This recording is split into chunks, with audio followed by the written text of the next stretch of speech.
जय श्रीराम. जय Shriram. Citizen पेपरचा निषेध असो. निषेध असो, निषेध असो. सिटीजन पेपरचा निषेध असो. तथाकथित नगराध्यक्ष आणि मुजीब यांचा निषेध असो. निषेध असो, निषेध असो. दोन समाजात तेढ निर्माण करणाऱ्या तथाकथित नगराध्यक्षाचा निषेध असो.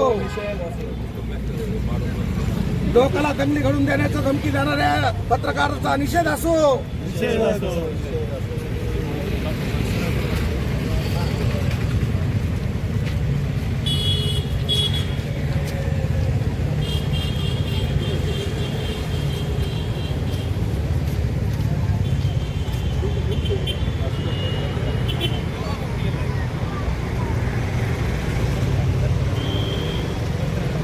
जय श्रीराम. जय श्रीराम. संभाजी राजेंचा. सर्वप्रथम आज छत्रपती संभाजीराजेंची जयंती असल्या कारणानं सगळ्यांना शुभेच्छा. आपण काल परवा बघितलं, मोमीनपुरा भागामधून 47 गाया सोडविण्याचं काम अत्यंत आपले कर्तव्यदक्ष SP साहेब आणि कलेक्टर साहेबाच्या वतीने करण्यात आलं. तर त्यांचा आपण सत्कार करण्यासाठी इथं त्यांच्याकडे आलेलो आहेत. आणि काही एक समाजामध्ये तेढ निर्माण करण्यासाठी काही न्यूजवाले आहेत, काही पेपरवाले आहेत, त्यांनी असं टाकलं की कारवाई केली पण गोरक्षक सोबत घेतले. अहो, प्रत्येक हिंदू बांधव गोरक्षक आहे.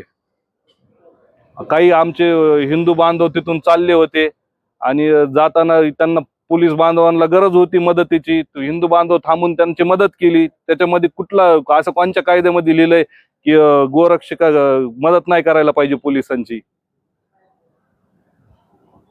आता काय तक्रार आहे जिल्हा पोलीस अधीक्षक आणि जिल्हाधिकारी यांच्याकडे? हे जे पेपरवाले आहेत, नेहमी समाजामध्ये तेढ निर्माण करण्याचा प्रयत्न करतात. एकतर पहिली गोष्ट तर कारवाईचं अभिनंदन केलं पाहिजे. एवढी मोठी कारवाई महाराष्ट्रात नव्हे, पहिल्यांदा इथं झालेली बीडमध्ये. आज देखील त्या मोमीनपुरा भागामध्ये भरपूर अजून गाय सापडतात. तिथं ते म्हणते तर घरामध्ये घुसले, कुलूप तोडले.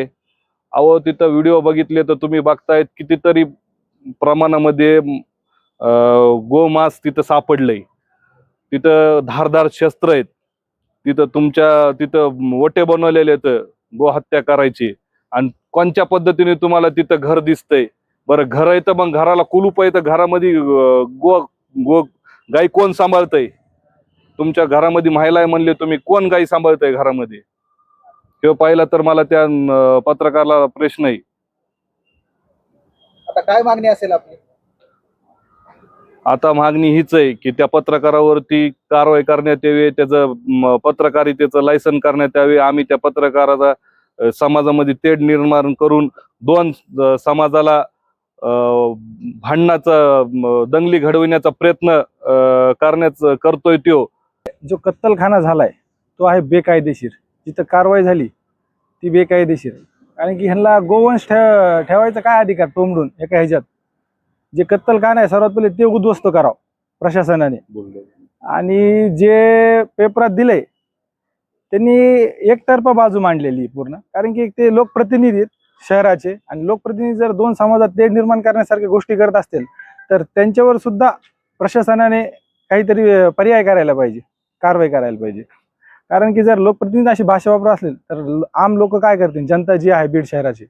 कारण की एक समाज भयभीत आहे ह्या गोष्टीमुळे की बाबा ह्यांनाच काय दंगली घडवायचे का बीड शहरात. त्याच्यामुळे हिंदू समाजात भीतीचे वातावरण आहे. ह्याला प्रशासन काय करणार आहे आता ह्या गोष्टीला? कारण की आणि ते कत्तलखाना जे झालेलं आहे ते 100% उद्ध्वस्त झाल्याशिवाय हिंदू समाज हा आता शांत बसणार नाहीये. गाय ही गोमाता आहे हिंदू समाजाची, जे आपण पूजन करतो. आणि ती जी कत्तल होते इथं, तर जवळ तक ते कत्तलखाना हे होत नाही, बुलडोजर चलत नाही तिथं, तवर तक आम्ही थांबणार नाही. कारण की जर 8 दिवसात पडलं नाही तर आम्ही उपोषणाला बसणार आहे कलेक्टर ऑफिस समोर, सर्व हिंदू बांधव रस्त्यावर घेऊन. मराठवाड्यातील प्रसिद्ध डॉक्टर अरुण शिवाजीराव बडे यांचे बीडमधील सर्वात अत्याधुनिक कार्डियाक युनिट, रुग्णांसाठी तज्ज्ञ डॉक्टर टीम 24 तास उपलब्ध. येथे angiography, angioplasty, 2D echo, x-ray, sonography योग्य दरात केली जाते. संपर्क आपल्याच बीड शहरात Shivajirao heart care and imaging centre, Yashwantrao नाट्यगृहाजवळ, बीड.